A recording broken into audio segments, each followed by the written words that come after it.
여러분 안녕하십니까. 한 주일 동안 이 사람 이야기 꼭 들어봐야 하겠다. 바로 보수의 전략 장성철 소장 시간인데요. 오늘도 어김없이 여러분들에게 숨어있는 살아있는 생생한 정보 전해드리겠습니다. 어서 오십시오. 안녕하세요. 장동혁 필리버스터 완전 성공했다. 이야, 체력도 대단하고요. 흔들리는 국힘이 아예 장동혁을 중심으로 똘똘 뭉치고 있는 거 아니냐라는 이야기가 나오는데 솔직히 어떤 느낌이 들었습니까? 자기들이 그렇게 얘기하는 거죠. 네. 장동혁 대표랑 장동혁 대표 측에서 그렇게 얘기를 하는 거죠. 흔들리는 리더십, 지도력이 어느 정도 좀 바로 섰다. 그렇게 좀 얘기를 하는 것 같은데 그게 반증이라고 볼 수가 있을 것 같아요. 리더십이 많이 흔들리니까 단식을 할까? 아니면 삭발을 할까? 아니면은 무엇을 하지? 그러다가 그 두 가지는 좀 나중에 하는 것으로 내버려 두고 일단은 필리버스터 24시간으로 한번 해보자. 지난주 일요일에 한동훈 대표는 팬클럽들 모아놓고 그냥 북고선트 축제했잖아요. 근데 나는 당을 위해서 24시간 동안 한번 독하게 해보자. 그래서 분위기를 반전시켜보자. 그런 전략을 한 건데 어느 정도는 성공한 것 같습니다. 왜냐면은 장동혁 대표를 비판하고 공격했던 사람들도 아유 고생했네. 저 정도 당을 위해서 헌신한 거는 인정해줘야지 라고 하면서 장동혁 대표를 비판하던 사람들의 목소리가 확 줄어들었어요. 그러니까 저 같은 경우도 좀 비판하기가 좀 그래요 지금. 네. 장동혁 대표가 상당히 이제 극우적인 목소리 내고 이상한 사람들을 막 당직 임명하고 그런 것들은 이제 좀 쏙 들어가 버렸단 말이에요. 그래서 장동혁 대표로서는 어느 정도는 좀 성공했다라고 이렇게 판단하는 것 같습니다. 근데 우리는 현장 이야기를 있는 그대로 좀 날 것으로 얘기하고 싶으니까 24시간 필리버스터 저게 가능합니까? 사람이 체력이 얼마나 좋아야 독한 사람. 24시간을 움직이지도 않고 물만 먹고 저렇게 가능하냐 이 생각이 좀 들어서. 발포 비타민 이렇게 타서 먹었대요. 그래요? 비타민. 발포 비타민 먹는다고 24시간 할 수 있냐고요? 그러니까 아무리 내가 술도 많이 마시는 사람이 생각을 해보세요. 내가 이거를 해야 내가 당대표 이 직을 지킬 수 있다. 내가 그래도 나를 반대하는 사람들에 내가 할 말이 있다. 그 사람들에게 뭐라 할 수 있다. 짓누를 수 있다. 이렇게 생각하면 악으로 깡으로 버티면서 하는 거죠. 와, 근데 이제 그런 체력장을 보고는 네. 대단한 체력이다 이런 생각이 이제 들어서. 근데 정치가 체력장 무슨 세계 신기록 달성, 한국 신기록 달성 그런 거예요. 그냥 필리버스터 24시간 하면 그동안 장동혁 대표가 얘기했던 극우적인 발언, 윤석열 옹호했던 발언, 윤호개인 발언, 그리고 우리가 황교안이다 발언, 그 발언이 다 없어집니까? 장소영도 지켜보고 있잖아. 그러니까 와 놀래가 눈이 동그래지고 24시간을 국회에서 가지고 하는데 독한 X 이렇게 했죠. 진짜 독하고요. 근데 이제 울림이 좀 크거나 비장하다 아니면 절박하다 이런 거보다는 하여튼 쇼맨십은 대단하다. 그런데 이게 온몸을 바쳐서 하는 것이니까 그걸 우리가 지나치게 폄훼할 수도 없는 이런 묘한 상황이 지금 연출되고 있어요. 민주당은 신났어요. 장동혁 대표 체제가 공고해지면 공고해질수록 우리 진짜 지방선거 이기겠네. 네. 그런 생각을 해서 우리가 장동혁이다를 민주당에 계신 몇몇 분들이 외치더라고요. 표정 관리를 지금 하고 있는 것 같은데, 자, 그렇게 이제 되면은, 이게 이제 자신은 지금 현재 대표 체제를 이제 유지하기 위한 일종의 승부수가 이제 성공을 했는데. 헐리우드 액션이에요. 페인트 모션이에요. 그런데 속이는 거죠. 근데 이게 이제 지금 지속될 가능성, 장동혁 이 정도 했는데, 왜냐면 모든 사람한테 24시간 필리버스터는 본인의 정치적 일종의 상품, 상표, 약간 트레이드 마크가 이제 된 거 아닙니까? 됐는데 그게 어떤 당을 위해서 그랬다라기보다 당의 쇄신과 개혁을 위해서라기보다 그리고 대한민국 민주주의를 위해서라기보다 자신의 당대표로서의 지위를 조금 공고히 하기 위한 지극히 사심이 섞인 필리버스터라고 보여지거든요. 네. 그 효과가 오래 가겠습니까? 이제 다음 주부터는 효과는 이제 없어지는 거죠. 한동훈 전 대표조차도 아이고 고생 많이 했다. 굉장히 이제 갈등이 좀 깊어지는 듯 했지만 그런 이야기를 하면서 일단 인정하는 것은 한동훈 어떤 계산이었을까요? 손을 내민 거죠. 그래요? 화해의 제스처라고 보여집니다. 그러니까 나 징계하지 마. 나도 당을 위해서 열심히 도울 자신이 있어. 너가 극우적으로만 가지 않으면은 내가 밖에서 당신을 욕하거나 당신을 끌어내리거나 그런 메시지나 행보나 하지 않을 거야. 같이 힘을 합치자. 그런 생각 같아요. 자, 오늘 이제 첫 번째 퀴즈입니다. 장동혁이 그런 제스처를 받아들일 것이냐 아니면 거절할 것이냐. 당분간은 무시할 것 같아요. 아, 묵묵부답입니다. 네, 왜냐면은 지난 크리스마스 때 한동훈 대표가 좀 저렇게 장동혁 대표를 위하는 말을 했는데 어떻게 생각하십니까? 그랬더니 언급을 안 해요. 네. 저는 제가 24시간 필리버스터 한 것은 내란 전담 재판부라는 위헌적인 법률을 국민들께 낱낱이 말씀드리기 위해서 제가 결단하고 희생한 겁니다. 뭐 이런 식의 얘기를 하는 거예요. 생각보다 많이 닮았습니다. 닮았어요? 좀 더 연습하겠습니다. 예, 와. 그러니까 한동훈 대표 측이나 한동훈 대표에 대해서 이제 전력이 약하구나. 내가 확실히 좀 짓밟을 수 있겠구나. 그렇게 우리가 무시할 수 있는 것 같아요. 야, 조금만 더 세게 밀어붙이면은 완전 무릎 꿇겠는데? 나의 계획이 성공할 수 있겠는데? 그렇게 판단하는 것처럼 보입니다. 근데 이제 당원이 최근에 이제 20대, 30대를 중심으로 20만 명이 늘었다라는 거 있잖아요. 이제 실제 사실입니까? 그거 어떻게 봐야 됩니까? 기본적으로 뭐 한 80만에서 100만으로 늘었다고 하더라고요. 예. 근데 저는 뭐 청년층들이 뭐 보수화됐기 때문에 이재명 정권 싫으니까 우리가 정말 장동혁 대표가 있는 국민의힘에 힘을 실어줘야지 그렇게 생각했다기보다는 좀 중장년층은 국민의힘에 당원에 가입할 분들은 많이 가입한 것 같아요. 근데 이제 내년 지방선거를 앞두고 출마자들 있잖아요. 네. 당내 경선을 거쳐야 될 거 아닙니까?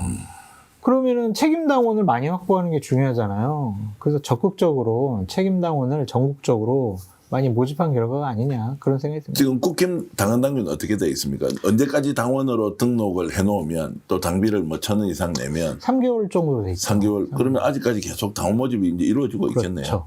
그런데 근데 그 당원 명부가 마감 날짜가 있으니까 예. 그게 아마 6월 3일이니까 한 달 정도 전에 5월 3일 정도에 예. 당원 명부를 마감을 할 거예요. 그럼 지금 계속 모으고 있는 거네요. 네, 그러면은 4월달, 3월달, 2월달. 네. 그러니까 1월달까지는 거의 당원을 가입시켜야 되겠죠. 그러면 냉정하게 얘기해서 자연발생적으로 이렇게 늘어난 것이냐 아니면 실제로 이제 내년 지방선거를 앞두고 각 후보 진영에서 자기 사람 최대한 밀어 넣어보자 이렇게 봐야 되는 건지 솔직히 어때요? 대한민국 국민들의 많은 분들이 당원증을 들고 나 좀 진짜 당원 가입해야지 아니면 딱 여기 눌러가지고 그래 내가 이제 국민의힘 당원 가입해야지 이런 사람이 과연 몇 명이나 있을까? 네. 적극적으로 좀 당원증 가입해 주세요 라는 요구에 응답한 거라고 봐야죠. 지금 당원이십니까 아니십니까? 저는 아닙니다. 아닌지 오래됐습니까? 2018년도 바른정당 창당을 하면서 예. 국민의힘은 탈당했고요. 바른정당도 가입을 안 했고 2018년도 이후부터는 저는 당적 없이 그냥 공정한 정치평론가로 이렇게 2017년도군요. 2017년도부터는 당적이 없습니다. 혹시 진짜 이제 국힘이 제대로 정신 차리고 개혁 정당, 보수 개혁 이렇게 외치는 상황이 오면 당원 가입 의사가 좀 있습니까? 저는 정치 안 할 거예요. 정치를 안 한다는 건 당원 활동도 할 마음이 없다. 네. 다만 이제 보수 자유롭게- 진영에 서 있고. 자유롭게 비판해야죠. 예, 그런 것이고. 그럼 장동혁 체제가 이제 일단 1월, 2월까지 그냥 간다. 지난번에 우리 이야기할 때는 1월 말 정도에 1심 선고가 대체로 이루어지고 뭐 늦은 경우 2월이면 그 시점에는 이제 지방선거 체제로 가기 때문에 결국 장동혁이 물러날 수밖에 없다라고 이렇게 강하게 우리가 얘기를 했잖아요. 네. 지금 어떻게 해야 될까? 아니 그 분위기에 바뀐 거는 딱 하나예요. 필리버스터를 통해서 독한 장동혁의 모습을 보여줬다. 예. 희생하는 장동혁의 모습을 보여줬다. 이거밖에 없잖아요. 장동혁이 극단적인 사람들 계속 당직 임명을 하고 그 사람들과 어울리고 그 사람들 유튜브에 출연해가지고 여러 가지 극단적인 윤어게인이라는 발언을 계속 하고 있잖아요. 바뀌지 않았다니까요. 우리가 주목해야 될 것은 어쨌든 2월 초예요.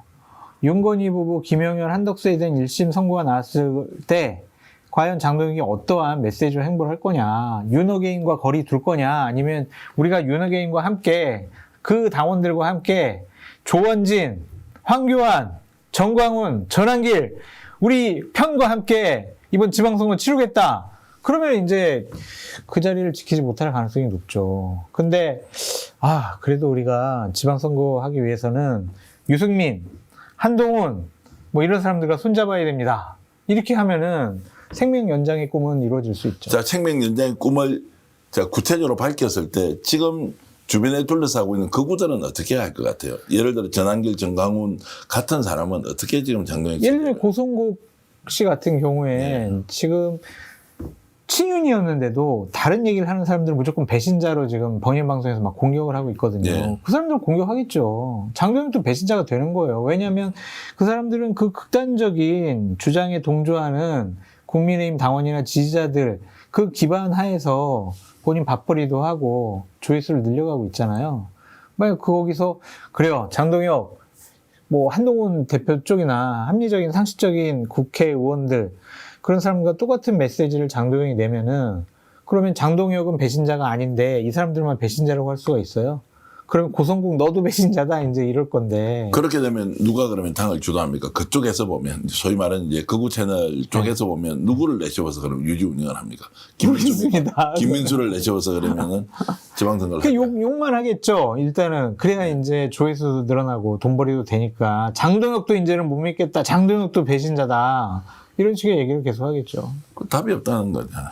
그 사람들 답이 없어요.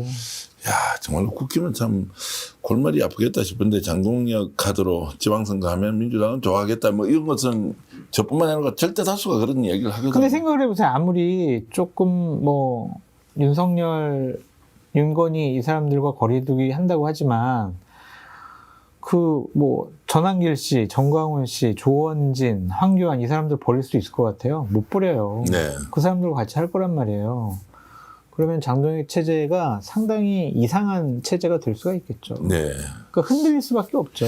우리가 이제 뭐 지난 한 달 가까이 비슷한 톤으로 얘기했던 것은 이제 광역자치단체장을 하고 있는 뭐 서울시장 오세훈, 충남도지사 김태흠 지사, 뭐 경북지사, 강원지사 이제 이런 사람들이 다 나와가지고 이 체제로는 지방선거 못 간다라고 하는 순간 이제 끝날 것이다라고 네. 했는데 그것은 여전히 이제 유효한 우리의 전망과 예상이죠. 아, 그거는 계속 진행형이죠. 네. ING입니다. 그것은 이제 룰 개정, 그것을 좀 지켜봐야 될 것 같아요. 배현진 서울시당 당협위원장이 서울시 당협위원 대부분은 당원 70으로의 룰 개정은 반대한다라는 의견을 계속 개진하고 있거든요. 네.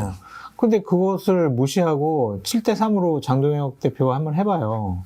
그러면 내가 후보가 되지 못할 수도 있겠네? 네. 라고 생각하는 오세훈이 가만히 있겠어요? 박형준이나 뭐 이런 사람들 다 가만히 있겠냐고요. 가만히 안 있죠. 배현진은 요즘 포지션은 어떻게 되어 있습니까? 예전에 할 때는 뭐 홍준표 전 시장과 함께 이제 했던 적도 있고 지금은 당내에 이제 지금 뭔가 기반을 제대로 가지고 지금 있습니까? 아, 있으니까 이제 서울시당 당협위원장이 된 거라고 예. 보여지는데 묘한 게 있어요. 지난번 한동훈 대표의 북콘서트에 갔거든요. 네. 현역 의원이 한 4-5명 간 것 같아요. 한동훈 대표 측은 한 20명 정도 된다고 하는데 4-5명 밖에 안 갔어요. 왜 그랬겠어요? 눈치 보는 거잖아요. 장동혁 대표의 눈치를 보는 거죠. 그렇죠. 예. 그 극우적인 사람들, TK, PK의 당원들 눈치 보는 거라고 볼 수밖에 없죠. 자신들의 보스인 한동훈이 연말에 대단히 큰 정치적인 이벤트를 해요. 네. 아유, 오지 마. 아이고, 바쁜데, 연말인데, 당신은 지역구 활동해. 이러더라도 뭔 소리입니까? 내가 그런 거 다 지금 뭐 뒷전으로 미뤄도 내가 한동훈 대표랑 같이 해야 되지 않겠습니까? 그럼에도 불구하고 내가 옆에 서 있겠습니다. 이게 맞는 거 아니에요? 네. 이게 동지고 한 팀이잖아요. 근데 오지 말라고 하니까 그래요? 제가 안 가도 섭섭해하지 마세요. 안 갈게요. 한 15명 이렇게 해서 안 왔단 말이에요. 근데 배현진은 왔어. 와. 와가지고 인사했어요. 예. 근데 묘한 게 있다니까요. 보통 그렇게 행사 딱 가서 여러 가지 메시지도 내고 한동훈 대표랑 뭐 사진도 찍고 이러잖아요. 그러면은 정치인이 뭐 하겠어요?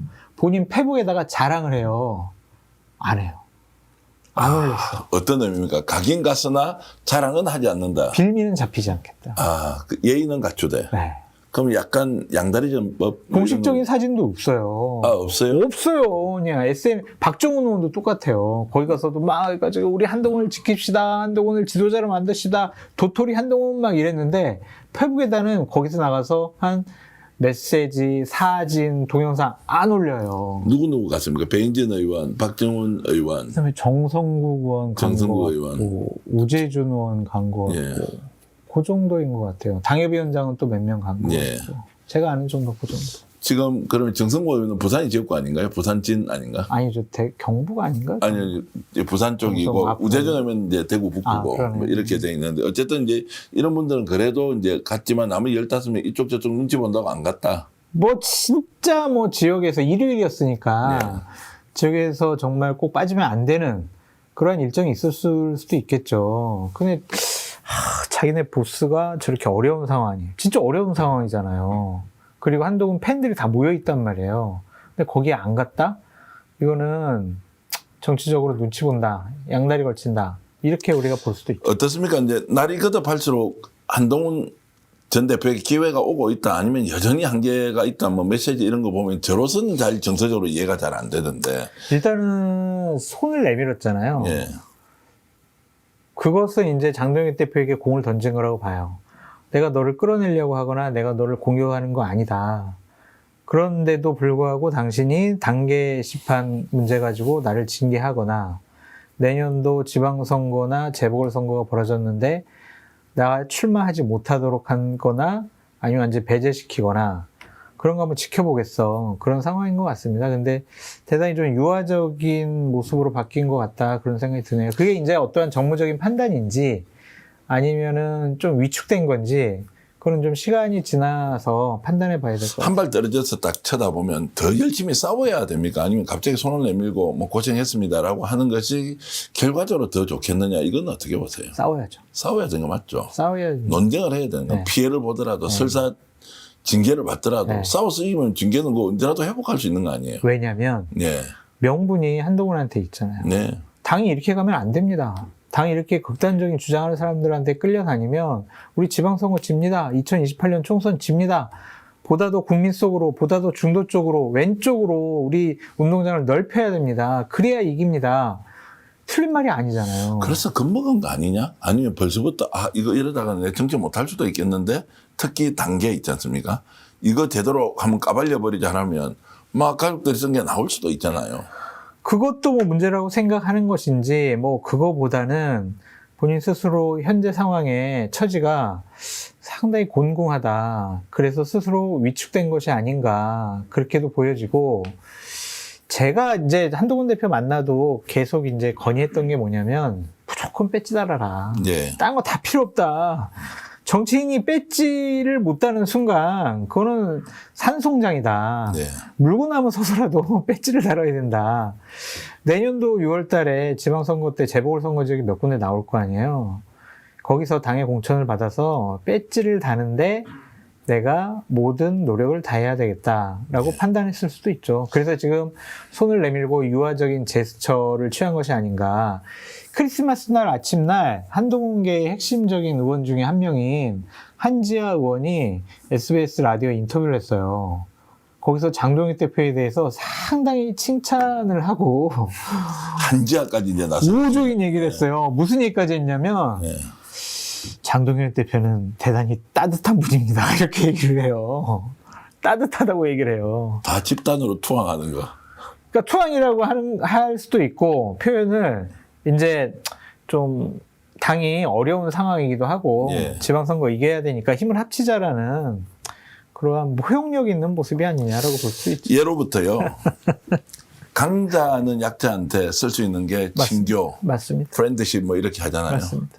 원래 약자가 강자한테 친교라고 얘기를 하는 순간 그때부터는 굴종이고 복종이고 뭐 이렇게 가는 것이 대체로 이제 인생사 이치 비슷한 것인데. 비굴해 보여요. 그러니까요. 그렇게 되면 이제 어떻게 되냐면 우리 애가 옆집 아저씨한테 두드러 맞고 왔어요. 예. 김종혁 최고위원 당원권 예. 정지 2년이잖아요. 근데 우리 아버지가 갑자기 저쪽 그 때린 저쪽 아저씨한테 뭐 운동도 열심히 하시고 사회생활도 열심히 하시는 것 같습니다. 참 옆집에서 뭐 큰 소리도 안 나고 참 좋으신 이웃이네요. 이래버리면 우리 아이는 어떻게 되겠냐고요. 저는 이제 이것이 좋다 안 좋다에 대한 호불호의 문제가 아니라 한동훈 대표의 체급이 이 정도였구나. 이런 사안에 대해서 뚫고 나가는 것은 나는 죽더라도 장동혁과 같이 나도 2년 당원권 정지 시켜라. 이건 용서할 수 없다. 제대로 논쟁하자. 이 당 어떻게 가야 되는지 한번 나와봐라. 공개 토론하자. 이렇게 하면 당이 어떻게 보면 좀 불편한 상황이라고 하더라도 역동성도 좀 있고 그 과정에서 야 길이 있다 없다 이런 게 이제 하는데 저렇게 수굴이 있는데 당사자가 안 받아들이잖아요. 그 다음에 어떻게 해야 돼요? 카드가 없잖아요. 친교를 내가 약자가 하겠다고 하는데 강제가 어쨌든 권한 있는 사람이 아무 답변을 안 하면 그제 할 수 있는 게 없는데.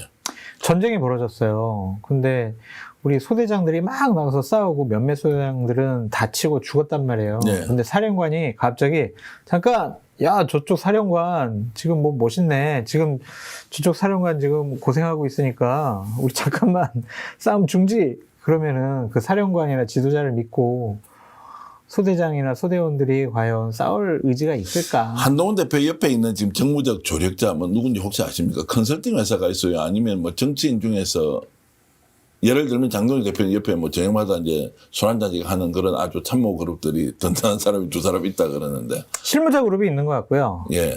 그다음에 그러니까 저처럼 이제 보좌관을 하거나 웹에서 컨설팅 회사를 하는 그런 실무자 그룹들이 있는 것 같고 또 의원 축군 그룹이 있는 것 같고요. 거기에 또 당협위원장 그룹이 좀 있는 것 같고 또 그런 측근 그룹들이 아닌데 한동훈 대표가 당에 필요하다라고 생각하는 중진 의원 좀 그룹이 좀 있는 것 같습니다.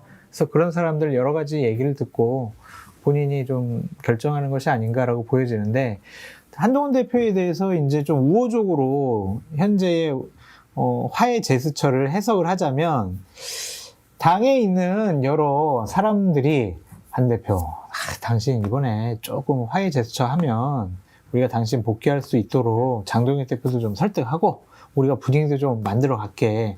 자꾸 그냥 밖에서 그냥 장동혁 나쁜 사람 무너뜨려야 된다. 저거 저렇게 가면 안 된다. 메시지 행보 안 된다. 막 이렇게 얘기하면은 장동혁 대표를 우리가 설득하지 못하겠어. 그러니까 이번 한 번만 페북에다가 장동혁 그래도 고생했으니까 한마디 툭 좀 칭찬할 말 좀 던져줘봐.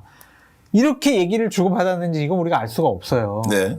근데 만약 그런 것들이 아니라면 대단히 정무적으로 부적절하고 잘못된 판단을 했다라고 보여집니다. 이렇게 결론 내려보죠. 이제 이 대목에서 이 주제와 관련해서는 장동혁 대표의 필리버스터와 한동훈 대표의 화해 제스처는 누구에게 가장 도움이 되었을까? 장동혁에게 도움이 됐죠. 그렇습니까? 크게 보면, 더 길게 보면 민주당에게 도움이 됐죠. 민주당에게 도움되는 결과를 낳을 가능성이 매우 높다라고 맞아요. 일단 이제 정리를 하겠습니다. 네. 단기전에서는 장동혁이 이기고 길게 보면 지방선거에서 민주당이 굉장히 유리하게 되는 상황이다 이렇게. 그래서 대표님처럼 똑같이 얘기하는 민주당 분들이 많아요. 그래요? 고맙다고. 장동혁 고맙다고. 근데 그건 드러내놓고 얘기하지 말고 속으로만 알고 있으면. 아니 이게 방송에서 안 하고 예. 이제 대기실 같은 데서 예. 장동혁 진짜 고맙다고 그런 얘기 많이 하시더라고요. 자, 그런 수준이 이제 지금 국힘 당대표의 행보입니다. 윤석열 김건희 문제에 좀 얘기를 해야 되겠는데, 네. 재판을 하다 보면 이게 몸이 너무 안 좋으면 휠체어를요, 이렇게 완전히 뒤로 제껴서 하는 휠체어가 있는 모양이 돼요. 그걸 지금 이제, 이용해서 지금 재판을 받고 있다. 김건희 몸이 진짜 안 좋은 것이냐. 심지어는 그걸 이제 우리 재판정에 가보면 어떻게 이렇게 있을 수는 없으니까 문을 열어놓고 뒷방에 있다가 소리는 들리고 얼굴은 보이지 않고 이렇게 재판할 정도로 김건희의 몸 상태가 안 좋다라고 하는데 실제 몸이 안 좋은 것인지 어지럼증 이런 게 아주 심해졌다고 얘기해요. 대표님 우리나라 교도 행정이 상당히 인권을 존중을 합니다. 네. 솔직히 걸어다니지 못하고 앉아있지도 못할 정도면은요 재판 연기해 줍니다. 아니 교도소에도 다 의사가 있잖아요. 의사가 진단을 합니다. 그래서 이 사람은 지금 음식도 못 먹고 말도 못하고 지금 누워만 있어야 된다. 빨리 병원에 가야 된다. 그런 사람을 재판정에 끌어낼 수가 있어요, 우리나라가? 의사는 괜찮다고 했을 거예요. 근데 김건희 씨는 나는 아파야 돼. 나는 아파야만 해. 아픈 모습을 보여야 해. 그러니까 저렇게 하는 거죠. 이번에 과태료 맞고 나서는 바로 나왔더라고요. 안 나오니까 과태료 부과를 하고 왜 재판 안 나오냐. 그러니까 판사도 이제 판단하는 거 아니에요. 이게 나올 수 있다고. 근데 아니, 나와서 아프다고 안 되겠다고 이렇게 하면 어떻게 하냐고. 판사가 본인이 판단하냐고요. 판사가 자 교도소를 관리하는 의사한테 얘기를 들어볼 거 아니에요. 진단서 떼어봐. 당신 뭐 참여 못한다고? 그럼 진단서 떼어봐. 그러면 거기서는 재판받는데 별 무리가 없어 보입니다. 지금 밥도 못 먹어서 잠도 못 자서 기력은 없지만 말을 못하거나 걸어다닐 정도는 못할 정도는 아닙니다. 이런 진단서가 있으니까 불렀을 거 아니에요. 만약 진짜 아프고 정신이 혼미하고 말도 못하는데 부르면은 그 판사 아마 탄핵당할 거예요. 근데 나오자마자 몸이 너무 안 좋다, 어렵다, 뭐 어지럼증이 심하다, 이거 지금 재판 못 받겠다, 바로 퇴정하겠습니다. 이제 이런 식으로 하니까, 그렇게 하지 말고 그러면 휠체어하고 누워서 들으세요라고 이제 이렇게 한다는 거는 특혜라고 봐야 하는 것인지 아니면 김건희의 계획이라고 봐야 되는 것인지. 특혜는 아닐 거예요. 뭐 그 정도는 나 못 견디겠어. 어지러워 막 이렇게 쓰러지면 그 진짜 만약에 김건희 씨 거기 쓰러져가지고 막 기절하거나 혼수 상태 가봐요. 그러면 이제 큰일이잖아요. 그러니까 어느 정도 좀 누워서 재판받으라고 배려해 준 거지, 뭐 특혜라고 보기는 어려운 것 같은데. 그래서 나오는 이야기가 김건희가 이제 아예 재판 끌고 이거 지금 가져가 봐야 아무것도 안 된다. 그래서 이제 엊그제 나와서 휠체어 이렇게 누워있는 상태에서 재판을 받는데 정언 거부하겠습니다. 답변 거부하겠습니다. 뭐 이걸로 일관해가지고. 70차례. 아무것도 그 대답을 안 해. 나오면 그 뭐 했습니다, 안 했습니다라고 해야 되는데 답변을 또 거부하는 이 행위는 뭐냐.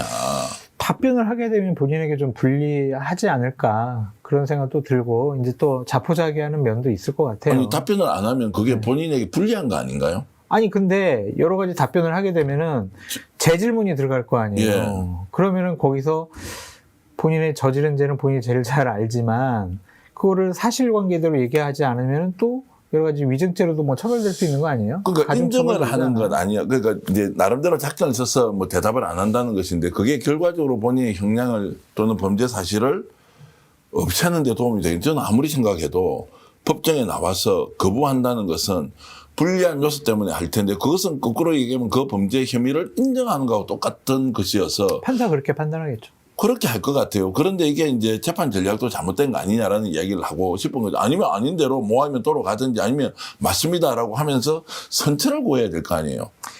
그 사람들이 정상적인 생각과 판단, 합리적인 생각과 판단을 갖고 변호사랑 상의를 해서 변호의 작전을 짜는 것 같지는 않습니다. 그러니까 뭐 윤석열이나 김건희나 변호사들에게 사실관계를 다 얘기를 안 하니까 변호사들도 이 특검에서 제기한 기소 내용, 공소 내용에 대해서, 혐의에 대해서 사실인지 아닌지 본인들도 모르는 거예요. 그러니까 재판에 대한 변호를 제대로 할 수 없는 상황이 아닌가 그런 생각이 그래서 듭니다. 나오는 이야기가 돈을 적게 줘서 저렇게 하는 거냐. 제대로 된 변호인단을 구성해서 자기 논리적인 뭔가 근거나 이런 게 있을 거 아니에요. 그 짓을 해먹어서 미안하다고 감방에서 제가 죄를 달게 받겠습니다라고 하면서 감형을 하든지 아니 완전히 부인하면서 이것을 진짜 법리적 논쟁으로 끌고 가든지 이도 저도 아닌 상황에서 완전히 최악의 선택을 계속하고 있다는 거예요. 아니 그럼 대표님, 그럼 김건희 씨가 변호사한테 자 변호사 내가 그 샤넬백도 다 받았고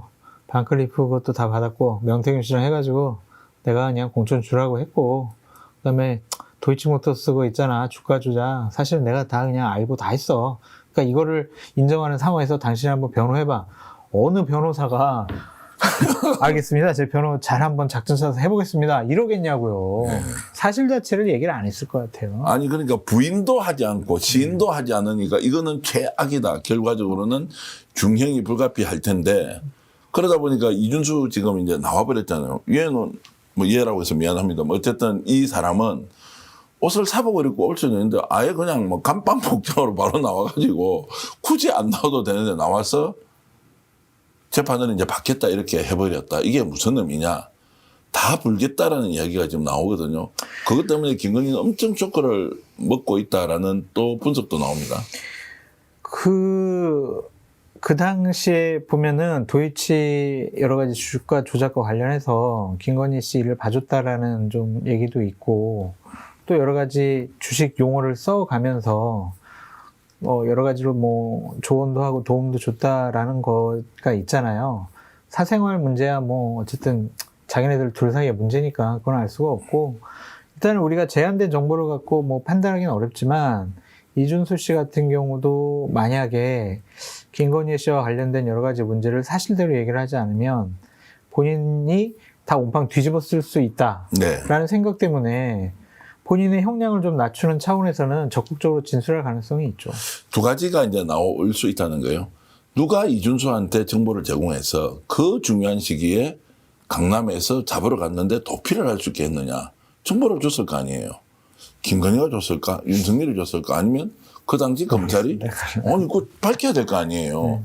갑자기 이 사람이 정보를 알고 도망을 쳐버렸고 또 도망가서 잡아왔는데 가보니까 어디에서 잡힌지 아십니까? 휴게소. 하우스 운막 같은 데서 막 생활을 했다는 거. 이것도 뭐냐. 어디 도피죄가 있으면 정상적으로 무슨 원룸이든 투룸이든 이건 또 뭐야. 그러니까 휴게소에 뭐 먹을 거 구하러 갔다가. 아니, 그러니까 이게 도저히 이해되지 않는 도망간 그 장면도 그렇고 두 번째는 그게요, 자. 저는 민중기 특검의 무능력함이 드러나지 않았느냐는 좀 생각이 들어요. 네. 수사가 제대로 된 게 없어요. 예. 조은석 특검이면은 이 김건희 씨와 관련된 여러 가지 의혹들이 있잖아요. 제대로 좀 어느 정도는 수사를 더 하지 않았을까. 특수부 검사가 확실히 수사는 잘하지 않느냐. 좀 그런 생각이 들고, 민중기 특검 같은 경우에는 판사 출신이잖아요. 수사를 뭔지 잘 못하는 것 같아요. 그리고 중간에 뭐 검찰에서 파견 나온 뭐 검사들이 원내 복귀하겠다라고 하면서 통솔도 잘 못했잖아요. 거기다가 본인 이제 주가 조작 문제가 또 네. 나와가지고 네. 더욱더 그래서 아예 자기도 그냥 손 털어버리고 폭이 비싸게 했을까요? 솔직히 그 부분이 좀 안타까운 게 뭐냐면, 내란 특검과 관련해서는 워낙 이제 증거물도 있고 증언자들도 있기 때문에 혐의가 또 단순하잖아요. 불법적인 비상계엄을 한 부분. 그러니까 이게 좀 수사의 조사의 난이도가 그렇게 높지 않은 것 같은데, 김건희 씨 건 같은 경우에는 일단은 16개로 너무나 많고, 진짜 수사의 맥을 짚어 들어갈 부분들이 너무나 많잖아요. 그걸 역시 판사 출신이니까 좀 한계가 있지 않았느냐. 그래서 민주당이 좀 추천을 할 때 좀 바꿔서 했으면 어땠을까. 그런 김건희 씨와 관련된 국정농단 사건이 제대로 좀 밝혀질 수 있지 않을까. 양평 봐보세요. 공공지구 이제서야 이제 기소하는 그런 단계고, 고속도로 이전 같은 경우에는 지금 뭘 밝히지를 못하잖아요. 그래서 너무 좀 안타까워요. 그 민주당 잘못이라고 갑자기 가버리니까 제가 할 말이 없긴 아니, 하지만 그러니까 어쨌든 특검 민중기 추천이 특검이 예. 조금 좀 잘못되지 않았느냐, 그런 생각도 좀 들더라고요. 이렇게 할 줄 알았겠습니까? 사실 그 민중기 특검도 얼마든지 잘할 수 있고 본인에게는 얼마나 근데 큰 명예가 돌아옵니까? 수사는 수사해본 사람이 알지, 그래요? 판사 출신은 수사를 해본 게 아니잖아요. 수사한 네. 거 가지고 이렇게 그냥 판단을 하는 거잖아요. 그 노하우에서 잘 모를 거예요. 방향성을 딱 지시를 해주고 맥을 뚫어줘야 되는데, 그런 것이 좀 부족하지 않았느냐, 그런 생각이 좀 드네요. 이준수가 이제 돈을 좀 많이 빼돌렸을 가능성이 있다.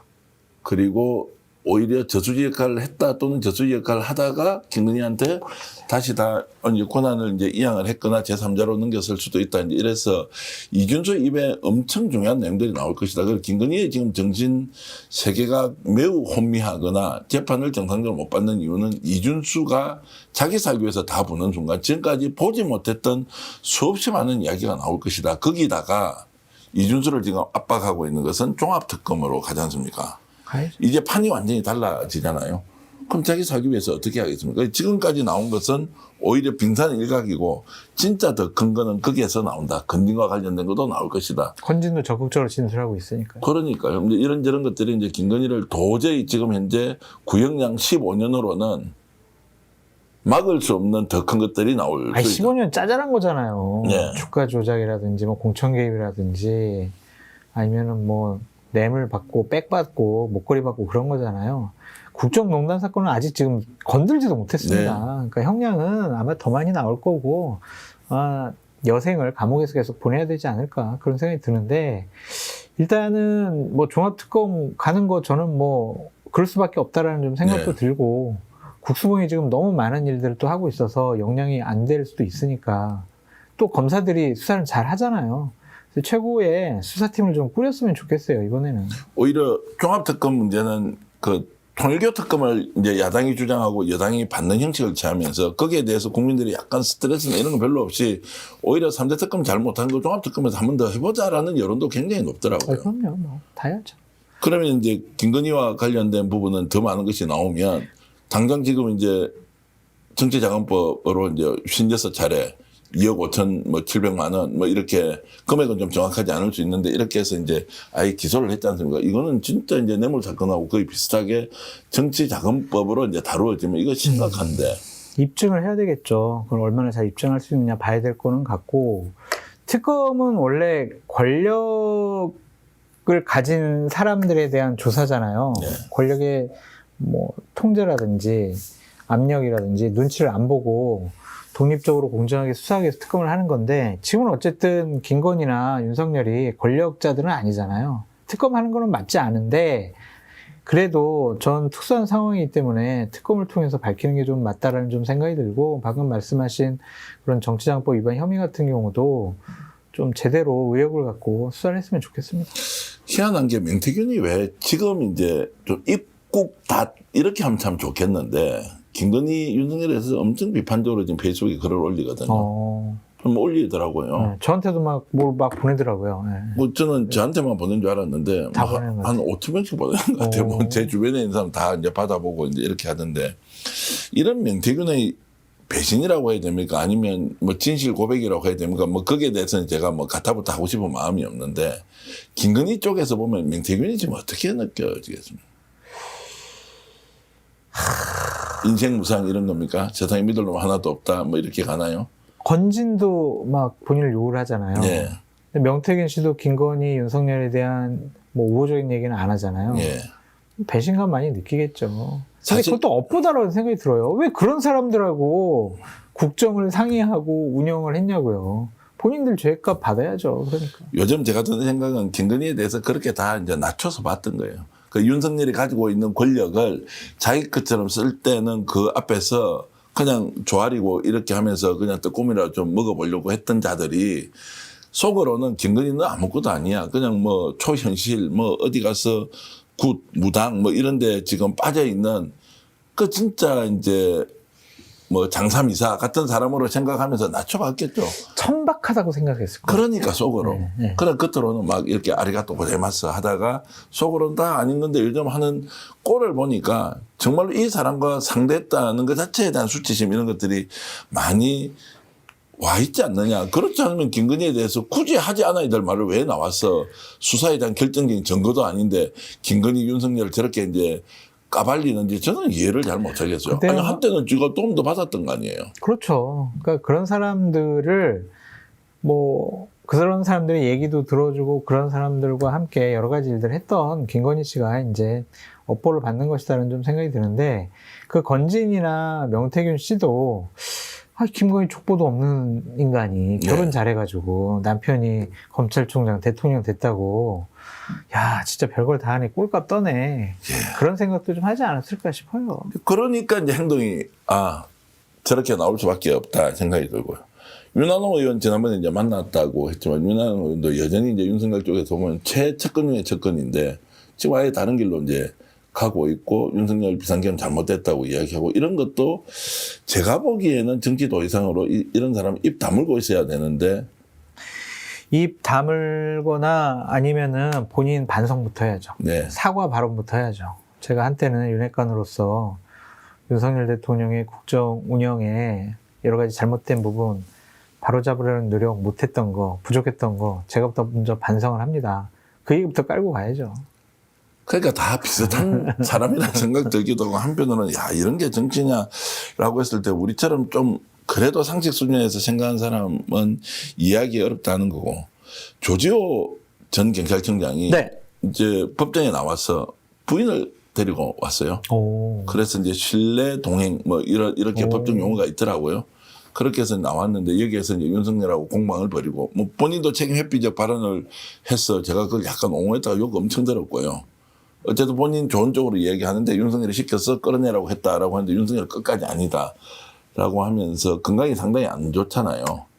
그런 상황에서 이제 저렇게 윤석열하고 공방을 벌이는데 본인의 파면은 당연한 것이다라고 이제 헌법재판소에서 결론을 내렸으니 네. 어느 누구도 윤석열을 지금 옹호하는 사람은 없다. 심지어 김용현조차 윤석열을 옹호하지는 않고 있다. 네. 일종의 진술 거부는 하고 있지만 이런 장면은 또 윤석열에게 어떤 느낌으로 가겠느냐. 그리고 거기에서 말따먹기를 하는 거예요.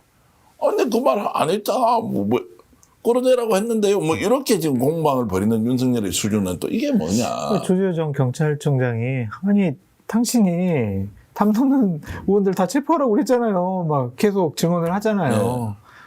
윤석열은 부인을 하고 있고 정말 이게 험한 꼴이에요. 자기가 데리고 있고 지시하고 부하였는데 대들고 또한 진실을 얘기하고 참 불성사는 것 같고 그 이번 주에 가장 하이라이트는 통닭 발언 같아요. 예.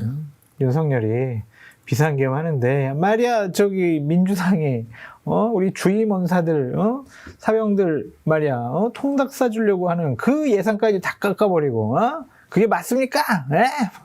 이렇게 얘기하는 참 그래서 이제 우리 비아냥거리잖아요. 아니 통닭 때문에 비상계엄했냐? 참 한심한 인간아. 근데 실제로 국힘을 강력하게 극우처럼 지지하는 사람은 윤석열의 그런 발언에 대해서 솔직히 어떤 생각을 하고 있어요? 안 보이는 거죠. 안 보려고 합니까? 안 보이는 거예요, 그거는. 중요하지 않다는 거예요? 중요하지 않다라고 생각을 하고, 그것이 우리는 참 저게 대통령이 쓸 말인가? 대통령의 예. 인식이 저렇게 되는 게 맞는가? 참 뭘 아무것도 모르고 수준 안 되는 대통령이구나 라고 생각할 텐데, 그거를 안 보는 거죠, 지지층은. 저렇게 인간적인 대통령이 있구나. 사병들 통닭 그것까지도 걱정하는 정말 대단한 인간적인 매력이 넘치는 대통령이다. 아이고 불쌍해라. 윤석열 지키자. 이렇게 뭐 본인의 인식을 가다듬겠죠. 여러분들에게 좀 충격적인 장면을 저희들이 아주 독특한 방식으로 해석을 한번 해드릴 텐데요. 12월 3일 날 불법적인 비상계엄을 하고 내란을 일으켰을 때 국회 해제 결의를 하게 되지 않습니까? 그때 김용인이 노상원에게 전화를 해요. 여러 차례 전화를 합니다. 야, 이거 안 됐어. 어떻게 해야 돼? 빨리 방법 찾아봐.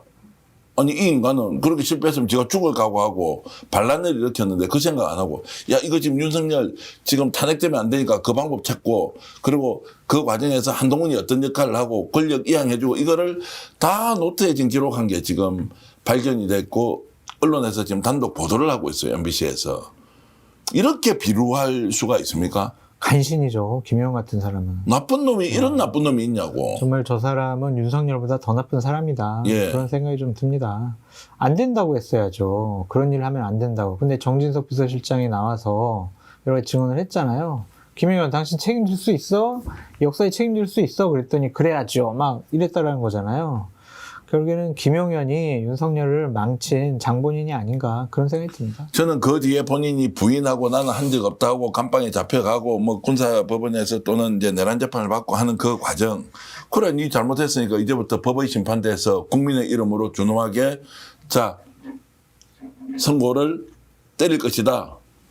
그까지 되는데 그 중간에 보여준 이 장면 있잖아요. 실패하고 나서 야비하게 전화해서 이거 기술적으로 어떻게 우리가 숨어 나가야 돼. 그걸 똑같이 윤석열이 그 다음 따라해요.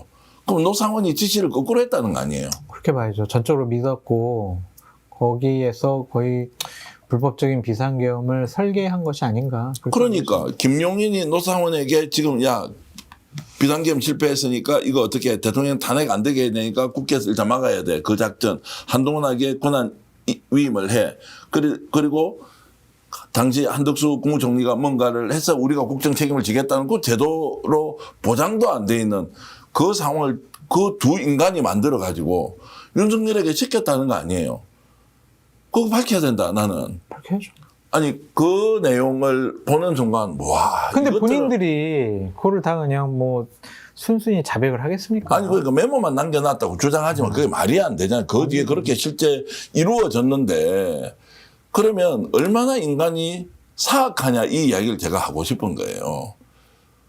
안 하든지 했으면 지가 자결을 해서 끝장을 보든지 이것들이 지금 나와가지고 하는 건 완전 국민을 가지고 진짜 장난을 치듯이 하고 있는 이런 장면을 보면서 와.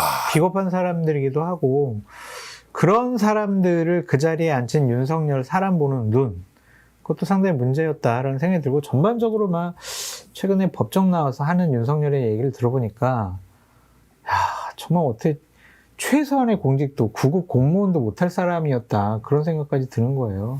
김건희를 예를 들어서 조은석 특검에서 아예 이 내란 자체를 몰랐다라고 하고 이렇게 일종의 면죄부를 준 부분은 어떻게 생각하세요? 몰랐을 것 같아요. 실제로 몰랐을까요? 김건희가 알았으면은 저렇게 하도록 내버려 두지 않았을 것 같아요. 그렇습니까? 네. 김건희 살려주려고 또는 윤석열이 혼자 덮어서는 이런 신용은 아니다라고 보십니까? 그거는 아닌 것 같아요. 그러니까 왜냐면은 불법적인 비상계엄을 하는 그 당시에 강남 성형외과 가가지고 예. 시술을 받거나 아니면 거기서 잠자고 있었잖아요. 그럼 말이 안 되죠. 근데 그렇게 지금까지 급박한 우리가 사람은. 알고 있기로는 뭐 이제 비상계엄 성공할 거니까 뭐 나는 뭐 내 몸부터 챙긴다 이렇게 이제 생각을 그럴 수는 없죠. 했고. 그럴 수는 없죠. 그럴 수는 없어요. 저런 중대한 상황에 김건희 씨 같이 국정 운영에 무한한 책임감을 갖고 있는 무이제로가 당신한테 맡겨두면은 뭐 성공하겠지? 난 가서 일단 얼굴 좀 다듬고 올게.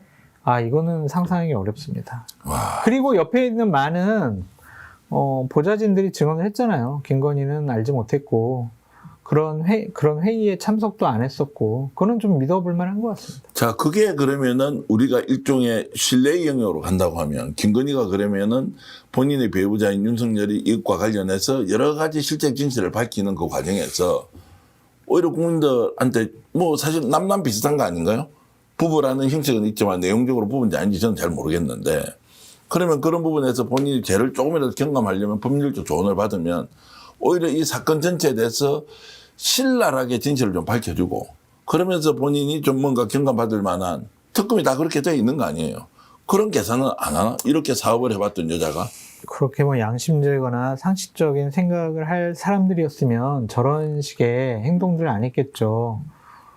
빽받고 영부인이 뭐 지가 대통령 노릇하고 그러지 않았겠죠. 그럼 기대하지 마세요. 스스로 이제 최악의 상황을 만들었다. 법률적 대응도 변호인들의 조언도 상황에 대한 인식도 모든 것이 김건희에게 최악의 그래서 차라리 잘 됐다. 적나라하게 드러내면서 너의 본심을 우리가 알면 좋겠다. 이런 이야기 하는 사람이 민주당 쪽이 아니라 국힘 쪽에서 더 이상 김건희 이야기하면 요즘은 징그러워서 그러니까요. 듣기가 싫다는 사람이 굉장히 많습니다. 아유, 그런데 그런 사람한테 머리 조아리고 막 영부인님 하면서 아부하고 그랬던 사람들이 국민의힘의 대다수잖아요. 관저에서 불러가지고 밥 차려주면은 그냥 좋아가지고 어쩔 줄 몰라 하고 그런 사람들부터 전 정계 은퇴해야 된다고 생각합니다. 하여튼 그렇게 꼭 좀 만들어 주십시오. 그래서 다음 지방선거 때는 경쟁자들이 누굴 선택하더라도 괜찮네? 그런데 정당은 뭐 민주당이네? 국힘이네? 이 정도는 돼야 나라가 조금이라도 한 걸음 더 나가지 않겠습니까? 지방선거 때 어려울 것 같아요. 그때까지 국민의힘이 장동혁 체제가 합리적이고 상식적인 판단을 할 것 같지는 않습니다. 네. 그러니까 성탄절에 나온 뭐 중앙일보 언론 보도를 보면은 장동혁이 이제 MB 만나고 박근혜 만나고 유승민 만나고 이런 식으로 해서 진영을 좀 단단하게 구축하려고 한다. 뭐 그런 보도가 나왔던데 장동혁은 그것을 감당할 수 있는 능력이 있는 역량이 있는 그런 정치인은 아니라고 보여져요. 그래서 지방선거 때 합리적인 야당과 이 국정 운영에 무한한 책임을 갖고 있는 여당이 상식적으로 정책을 갖고 부딪힐 수 있다, 경쟁할 수 있다라고 상상하는 것은 어렵습니다. 이 주제 좀 다루어 보겠습니다. 조지호 파면이 이제 헌법재판소에서 정당하다라고 이렇게 이제 결론이 네. 나면서 서울고법을 중심으로 중앙지법까지 3대 특검 재판을 진행하는 재판부가 굉장히 가벼운 마음으로 오히려 조의대 눈치 안 보고 이제 지금 뭔가 양심에 따라서 이렇게 결론을 낼 수 있겠다는 분위기가 그렇죠. 오늘 취재를 해보니까 그런 이야기가 들려와요. 그렇죠. 그리고 백대인 부장판사가 1월 16일 날 윤석열 특수공무집행방해 관련해서 일찌감치하고 직연이 뭐 18일 날 뭐 풀어준다, 풀어주지 않는다 다 필요 없이 이제 가버리고 23일 날 이제 며칠 전이죠. 지금 뭐 일반 이적죄 같은 경우에도 아예 영장이 이제 발부돼 버리고 해서 네, 초고속으로 가는 맞습니다. 데는 김상환 헌법재판소장이 이번에 결론 냈던 조지호의 파면 네. 결정에 대해서 굉장히 높이 평가한다는 분위기가 있더라고요. 아유, 그건 당연히 그렇게 판단이 나왔어야죠. 예. 조지호가 뭐 자기는 지시를 따랐다고 하지만 그런 불법적인 지시를 따른 것은 경찰청장 공직자로서 헌법과 법률을 위반했다라고 볼 수밖에 없는 상황이잖아요. 어떻게 비상계엄이라도 국회를 봉쇄를 합니까? 그럼 불법적인 명령을 어떻게 따릅니까? 말이 안 되죠. 당연히 처벌받아야 된다라는 좀 생각이 들고 너무 조희대 대법원장을 악마화시키지 않았으면 좋겠다는 생각이 들어요. 왜요? 그 사람 지금 다 저질러 놓은 건데. 근데 이제 특검에서 이제 밝힌 내용을 보면은 불법적인 비상계엄을 윤석열이 발표한 그 새벽에 법원 행정처장 등 관계자들과 모여서 회의를 했을 때 저기 대법원장님 저 계엄사에서 좀 대법원 연락관 좀 파견해 달라고 하는데요? 라고 요청이 오니까 조희대 대법원장이 이건 불법적인 계엄, 위헌적인 계엄이니까 파견하지 마.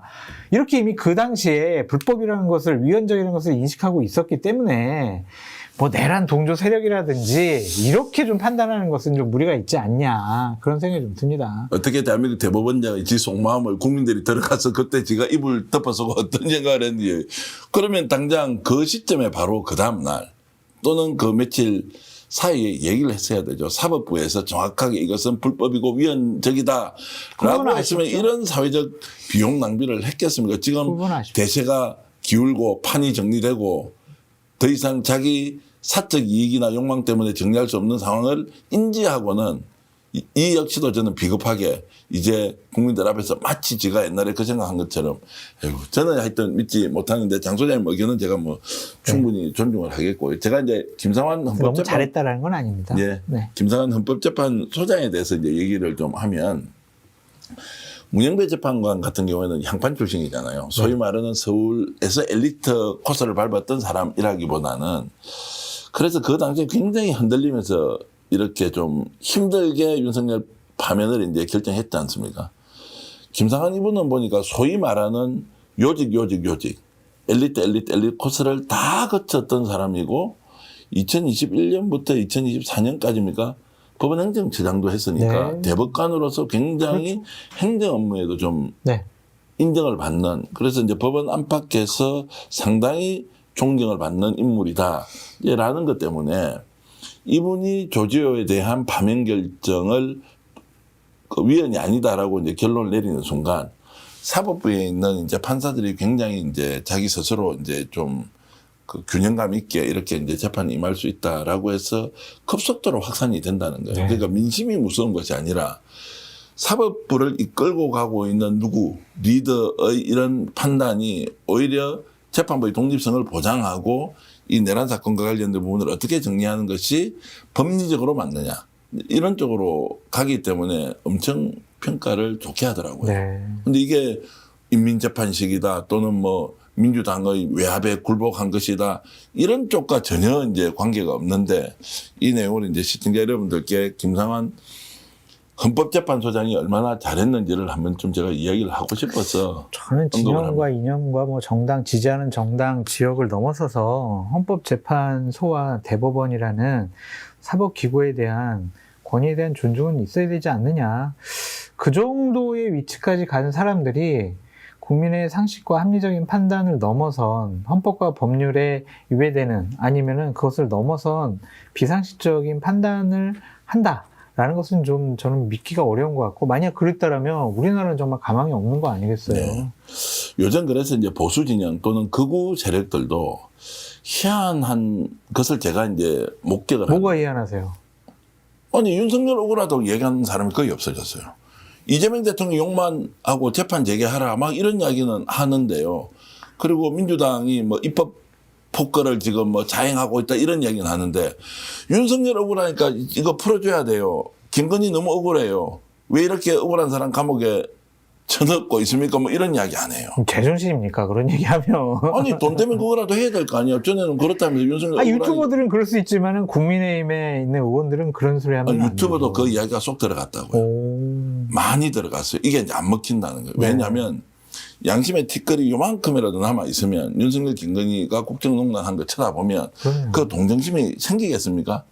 맞습니다. 좀 더 심하게 얘기하면 그 동정심을 표현해 주는데 코인이 들어오면 그 집까지는 못하겠다라는 저는 그래도 최저의 양심은 좀 이렇게 발현되는 거 아닌가라는 생각이 좀 들었어요. 보다 더 많은 상식적인 쪽으로 옮겨왔으면 좋겠다는 생각이 듭니다. 네. 근데 아직도 눈치를 많이 보는 것 같아요. 조심스러워하고. 오늘 장 소장님하고 이제 2025년을 마감하는 이제 이렇게 우리 보수의 전략을 하고 있죠. 아, 다음 주는 안 해요? 아니, 이제 그거는 이제 녹화해 놓고 신년에 이제 1월 네. 1일 날 나가는 거 네, 당연히 네, 저하고 이제 방송을 해야 되고요. 2025년 이제 마지막 방송이에요. 네. 숨가쁘게 달려왔죠. 네. 12.3 이후에 1년 그리고 한 1개월 정도 지났는데 윤석열은 정리했고 네. 깜빵에 넣었고 그렇죠. 새로운 정부는 정말로 민주적으로 이재명 정부가 출범을 했고 특검도 출범했고 부분적으로 보면 참 불만 섞인 것도 많지만 큰 여러모로 보면 그래도 대한민국 국민들이 대단하세요. 대단한 거 아닙니까? 맞습니다. 그 이재명 대통령이 계속 얘기하셨던 민주주의 회복력에 네. 대한 국민들의 의지, 뭐 열망 이런 것들이 정상국가와 돌리는데 가장 큰 원동력이 아니었느냐 예. 그런 생각 듭니다. 그러니까 리더도 중요하지만 국민들의 이 흔들리지 않는 마음 있지 않습니까? 중꺾마 이런 게 그럼요. 있잖아요. 중요한 것은 꺾이지 않는 마음이라는 것이 결국에는 사필 규정이 되는 것이다. 맞습니다. 우수근 교수라고 제가 일주일에 한 번씩 인터뷰 네. 하는 분이 있는데요. 중국에 지난주에 한 일주일 정도 이제 갔다 왔는데 네. 중국 당국자로 네. 이렇게 교류를 많이 하는 분이에요. 그렇게 부러워한대요. 대한민국은 진짜 위대한 나라다. 진심으로 얘기해요. 그런데 자기들 중국식 사회주의와 다르지만 우리는 우리 체제를 존중받아야 하지만 대한민국 국민들은 위대하다. 부럽다. 너희들은 참 좋겠다. 최고의 권력자를 국민들이 어떤 식으로든 일어서서 법을 세우고 그리고 역사적 단죄를 해내고 정상국가로 돌아가는데 무혈이에요. 피가 나지 않아. 네. 이런 것들을 중국인들이 엄청 한국을 부러워한다. 이런 얘기 듣고는 속으로 뿌듯하더라고요. 그러네요. 예. 좋은 인터뷰 많이 해주십시오. 장 소장님이 대한민국 국민들 이렇게 뿌듯하게 만드는데 보수진영에서 큰 기여를 했기 때문에 오늘 이런 말씀을 드리는 거죠. 더 열심히 하겠습니다. 아니요. 감사하다는 말씀. 늘 양심의. 전 윤석열 정권 시절에서 죽을 뻔했어요. 한두 번이 아니에요. 죽을 잘 고비를 막 넘어가면서 방송했습니다. 진짜. 그러니까요. 온갖 협박 다 받고. 사선을 그런데도 넘어서서. 막 진보 진영에 계신 분들도 저도 막 비판 많이 하고 욕도 많이 먹고. 그게 숙명이라고 생각을 하고 앞으로 그냥 제가 생각하는 옳은 평론 하기 위해서 열심히 더 공부하고 노력하겠습니다. 시청자 여러분들이 이제 장성철 소장이 갖고 있는 이런 이제 진심을 잘 이해해 주시길 바라고요. 좋은 나라 만든다고 여러분이나 저나 우리 장 소장님이나 요만한 힘 다 보탰는데 이게 바위 덩어리가 아니고 거대한 백두산 같은 힘을 우리 국민들이 만들어주지 그렇죠. 않았습니까? 거기에 있는 큰 돌 하나는 이제 정치인들이 권한을 저희들로부터 위임받은 사람들이 움직여줘서 또 정리를 한 것이지만 지난 한 해 동안 여러분들 지난 한 해라고 해야 됩니까? 올 한 해라고 네, 얘기해야 돼요. 올 한 해 동안 여러분들이 보여줬었던 애국심 고생 그리고 많으셨어요. 높은 국가관 그리고 대한민국이 세계의 표준과 모범이 되어야 한다는 것. 여러분들이 만들어 놓은 것이 바로 세계의 표준이 된 것이다. 민주주의 글로벌 스탠다드 바로 여러분들이 만드셨고 장 소장님이 힘을 많이 보태셨고 저희들은 거기에서 숟가락만 얹어서 맛있게 먹었다. 네. 뭐 이렇게 이제 제가 말씀드리면서 생각해보세요. 짧게 말씀드리면 윤석열 탄핵, 그 다음에 대선 치르고 새로운 정권 출범하고 뭐 환율은 좀 높지만 경제 안정돼서 어느 정도 좀 주가 상승도 되고 민주주의 회복됐고 에이펙이라는 거대한 전 세계적인 행사를 잘 치러냈고 이건 대단한 거 아니에요? 네. 대단히 혼란스럽고 막 사회 혼란, 막 데모, 시위 이런 것들 막 지역별로 갈등이 일어나야 되는데 그런 게 없잖아요. 민주주의 성숙도가 대단히 높은 대한민국 아니냐 그런 생각이 듭니다. 위기를 기회로 만들어내는 국민 그 기회가 우리가 더 행복해지고 성장하고 발전하는 각자의 기준은 좀 다르겠지만 그 성장과 발전이라는 것 그리고 저희들은 마지막까지 이재명 정부의 성공을 위해서 뛸 것이다. 이재명 대통령은 절대로 바뀌지 않는 사람이다. 그리고 다음 지방선거에는 진짜 일 잘하는 사람, 대중적 인지도가 좀 약하더라도 일 잘하는 사람을 찾아서 그 사람이 이재명 대통령과 함께 나라를 굳건하게 세울 수 있는 그런 기회를 만드는데 함께 힘을 보태겠습니다. 시청해 주신 여러분께 진심으로 감사의 말씀드리고 올 한 해 너무 고마웠습니다. 여러분 덕분에 저도 이렇게 숨을 쉬고 살고 있다. 여러분 덕분에 또 대한민국이 이렇게 잘 가고 있다. 이렇게 생각하면서 인사 말씀드리면서 오늘 방송 모두 마치겠습니다. 이 방송 끝나고 바로 제가 이야기하는 광고가 나갈 텐데 여러분 잠시 더 봐주시고요. 함께 인사드리면서 오늘 방송 끝내겠습니다. 여러분 안녕히 계십시오. 감사합니다. 세조개 한상 세트인데요. 파격 특가로 구성되었다. 세조개 살을요. 4인분 400g과 300g 초고추장 무침까지 포함해서 우와 23,000원에 지금 보내드리는 것은 대한민국에 저런 가격 없다. 요즘 겨울에 조개살 제대로 맛보시려면 스픽스를 몰에 오셔서 세조개 한상 세트 준비해 주시면 고맙겠습니다. 광고 하나 더 말씀드리겠습니다. 1등급 툭불 눈꽃 로스 제품인데요. 설깃이라는 부위입니다. 200g 12,000원 너무 싸지 않습니까? 다만 구워 드실 때 앞뒤를 바짝 익혀서 이렇게 드시면 안에 살아있는 육즙 즐길 수 있고요. 오래 두시지 말고 바로 드시라. 이런 말씀을 꼭 드리겠습니다. 요즘 스테디셀러로 아주 잘 나가고 있습니다. 1등급 툭불 눈꽃 로스 함께 홍보해 드렸습니다. 그리고 김치 광고 잠깐 하겠습니다. 1kg, 10kg 그리고 20kg 이렇게 판매하고 있는데요. 가격 경쟁력 아주 좋습니다. 남도식 김장김치고요. 김치 담그신 분들 혹시 더 필요하시면 김치 담그지 않으신 분들 필요하신 분들 주문해 주시면 와, 더 맛있고 좋은 남도식 김장김치 여러분들께 강추해 드리겠습니다. 여러분 스픽스몰 자신 있다 비교하라 이렇게 슬로건 외치고 있습니다. 고맙습니다. 애청자 전용 상품을 만들었는데 자동차 보험 또한 보험의 점검이 필요합니다. 꼼꼼하게 보장이 돼 있는지 다 체크해드리고 있습니다. 바로 상담 가능하고 즉시 비교 견적해드리는 1644-1226 자신 있다 비교하라. 저희가 스픽스 애청자 전용 상품으로 만든 만큼 1644-1226을 전화주셔서 꼭 상담받아 보시길 바라겠습니다. 여러분들의 응원, 격려 그리고 혜택 돌려드리겠습니다. 여름 민어에 이어 겨울 대방어회 왔습니다. 우와, 가격, 품질 압도적으로 좋습니다. 28,900원에 400g 이렇게 포장해서 소스까지 함께 보내드리고 있습니다. 스픽스몰 공동구매 전국 최저 가격에 도전합니다. 믿고 구매해 주십시오. 드시고 있는 게 뭡니까? 와, 한우 뭉티기 그리고 육회인데요. 어떻게 이렇게 맛있습니까? 당일 도축한 제품 여러분께 보내드리고 있는데 가격 29,900원에 총 400g 대단한데요. 와, 쉽게 먹을 수 있다는 여러분 행운 아니겠습니까? 저 믿고 한번 드셔보십시오. 완전 맛이 짱입니다. 자, 직접 먹어보겠습니다. 네. 자, 어떻습니까? 우와, 육회 그리고 뭉티기. 우와. 자신 있다 비교하라 스픽스몰.